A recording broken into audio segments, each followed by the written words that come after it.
host, Marcus Washington from MTC Media. So we're going to take a look at the best game, our upset of the week, and the game you need to keep an eye on. And by far, I think this is not debatable. The game that jumps out to you on the ACC calendar is Miami at North Carolina.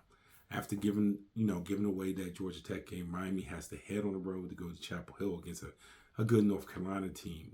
The Tar Heels are one of 4 teams that was undefeated in the conference.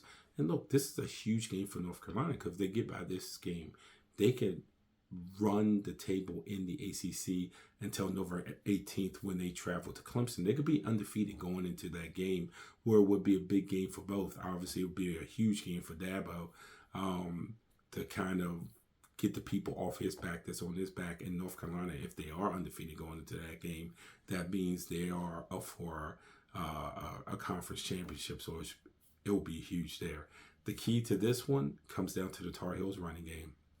If North Carolina can run the ball on Miami, then you're going to see every great trait out of Drake May, because that's going to open up that whole playbook, and North Carolina definitely could put up a ton of points.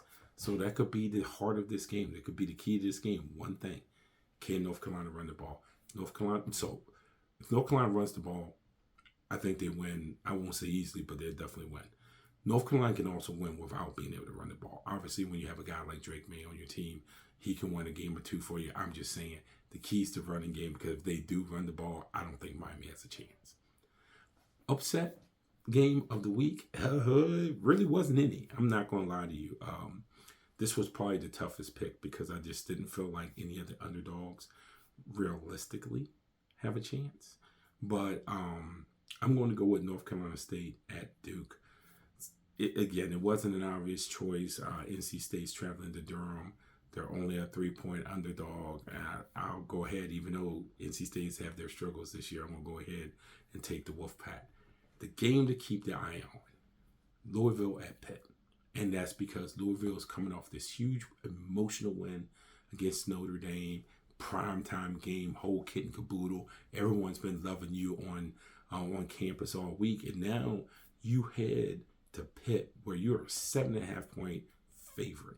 And it's so easy, because we are talking about college kids, to overlook Pitt in this, or you're sitting there, you're feeling so high. Hey man, there's no way that Pitt can beat us. That's the game I'm going to keep my eye on. Again, I didn't pick Pitt as the underdog of the week because, again, I'm not risking anything on that Pitt team. But what I do think is not necessarily that Pitt can beat Louisville. Louisville can lose to Pitt if they're not right and if they're not focused. They could do that. They could lay an egg on the road. So